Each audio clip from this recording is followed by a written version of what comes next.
ট্রেনে বসে মজার মজার খাবার খেতে খেতে আমরা কোথায় যাচ্ছি, কোন ভাইরাল প্লেসে হেঁটে আমরা ভিডিও করলাম, সবকিছু জানতে হলে আমার পুরো ব্লগটা দেখতে হবে। আশা করি আমার আজকের ব্লগটা আপনাদের কাছে ভালো লাগবে। আমাদের ট্রেন জার্নিটা শুরু হয় কমলাপুর স্টেশন থেকে, আর ট্রেনের সময় ছিল 6টা 30 মিনিটে। আমি কখনো সকালে ট্রেন জার্নি করিনি, এটাই অনেক সকালে যেহেতু বের হয়েছি, আমরা কিন্তু বাসা থেকে খাবার খেয়ে বের হইনি। আসার পথে আমরা ব্যাগের মধ্যে অনেকগুলো খাবার নিয়ে এসেছিলাম, আর আমরা 1 ঘন্টা পর পর খাবার খাচ্ছিলাম। আমাদের ব্যাগে কিন্তু কেক, রুটি, কলা এগুলো ছিল। নাস্তা কমপ্লিট করার পরে আমরা ট্রেন থেকে চা নিয়ে নিই। ট্রেনে উঠলে কিন্তু এই চা আর কফি কিন্তু আপনারা মিস করবেন না। এদের চা কফিটা মোটামুটি ভালোই হয়ে থাকে, অতটাও খারাপ না। আমাদের মতো ট্যুরে গেলে এইরকম একটু পর পর খাবার খেতে কে কে পছন্দ করে। গ্রামীণ পরিবেশ দেখতে দেখতে আমরা কিন্তু চলে আসছি শ্রীমঙ্গলে। আমরা কিন্তু আজকে শ্রীমঙ্গলে চলে এসেছিলাম। হতে পারে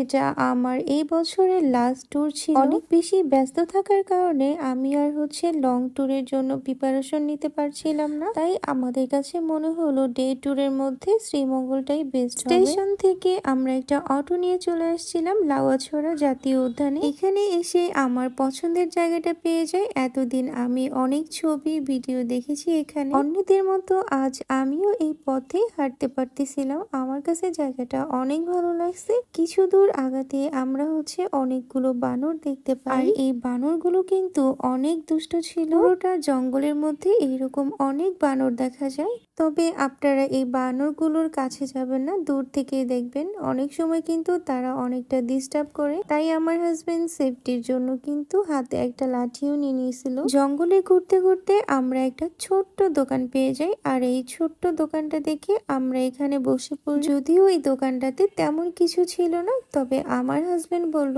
আমরা যদি এই দোকান থেকে না কিনি তারা কার কাছে বিক্রি করবে। যেহেতু আমাদের ব্যাগে এখনো অনেকগুলো কেক ছিল, সেখান থেকে আমরা কেক আর দোকান থেকে চা নিয়ে নিয়েছিলাম। এটা আমরা খাচ্ছিলাম আর গল্প করতেছিলাম। তবে চাটা অনেক ভালো লাগছে আমাদের। চাটা ভালো লাগার কারণটা কি জানেন? এরা ফ্রেশ চা পাতাটা ইউজ করে, তো এই জন্য চায়ের কিন্তু ডিফারেন্ট টাইপের একটা স্বাদ পাওয়া যায়। এই দোকানে চা খেয়ে আমরা তো এখানকার চা পাতার প্রেমে পড়ে যাই। যাওয়ার সময় কিন্তু আমরা অবশ্যই চা পাতা নিয়ে যাই। লাউয়াছড়া থেকে বের হয়ে আমরা পাশে একটা মার্কেটের মতো পাই, সেখানে ঘুরতেছিলাম আর দেখতেছিলাম এখানে কি কি পাওয়া যায়। এখানে একটা ডিফারেন্ট টাইপের একটা ফল দেখি, এটা নাকি আনারকলি। কক্সবাজারে যেটা আমরা খাই সেটার মতো কিন্তু দেখতে না, তাই আমরা আর খাইনি। আমরা ওই ফলটা না খেয়ে ডাব নিয়ে নিই, আর ডাবটা কিন্তু অনেক মিষ্টি ছিল আর অনেক বড় ছিল। যেহেতু আমরা সন্ধ্যা 6টা 30 মিনিটে আবার ঢাকায় ব্যাক করব, সেক্ষেত্রে আমাদের কাছে অনেক টাইম ছিল। আমরা একটা অটো রিজার্ভ নিয়ে চায়ের বাগানে ঘুরতে চলে আসছি। শ্রীমঙ্গলে আসছি আর চায়ের বাগানে ঘুরবো না তা কিন্তু হয় না। ঘোরাফেরা শেষ করে আমরা আবার ব্যাক করি, আর যাওয়ার পথে আমার হাজবেন্ডের এই আনারসগুলো চোখে পড়ে যায়। সে নাকি এই আনারসগুলো খাবে। এখানকার আনারসগুলো নাকি অনেক মিষ্টি হয়। আমি তো কখনো আসিনি, বলতেও পারি না। এই মামাটা আমাদের সুন্দর করে আনারসটা ছিলে দেয়, আর এটাকে এমন ভাবে পিস করছে, আমি আমার হাজবেন্ডকে বলতেছিলাম এটা কিভাবে খেতে হয়। আসলে আমি কখনোই এভাবে আনারস খাইনি, তো আমার হাজবেন্ড আমাকে দেখাচ্ছিল কিভাবে এখান থেকে আনারস খেতে হয়। আনারসটা সত্যি অনেক মজা ছিল, তবে মামাটা ভালো করে কাটতে পারে। এখন প্রায় 4:30 বাজে, আমাদের ঘোরা কমপ্লিট করে আমরা পানসি হোটেলে লাঞ্চ করি ভর্তার প্লেটার আর হাঁসের মাংস দিয়ে। আনফরচুনেটলি আমার ফোন থেকে ভিডিওগুলো ডিলিট হয়ে যায়। আমরা যেহেতু বলেছিলাম যাওয়ার পথে কিছু চাপাতি নিব, তো এইখানকার লোকাল মানুষদেরকে জিজ্ঞাসা করাতে আমাদেরকে বলল দেলোরের দোকান থেকে চাপাতি নেন, ওরা কিন্তু আপনাদেরকে টেস্ট করিয়ে তারপর চাপাতি সেল করবে।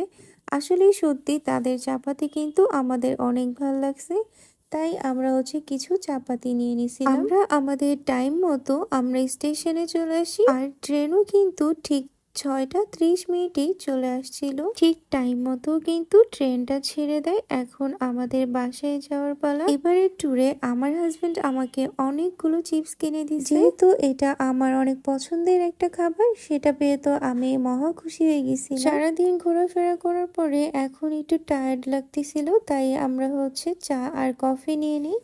সে রং চা খাবে আর আমি কফি নিয়ে নিছি, কারণ আমার খুব ঘুম পাচ্ছিল। আমাদের কাছে কিন্তু এই ট্যুরটা অনেক ভালো লাগছে। আপনাদের কাছে কেমন লাগছে কমেন্ট করে কিন্তু অবশ্যই জানাবেন।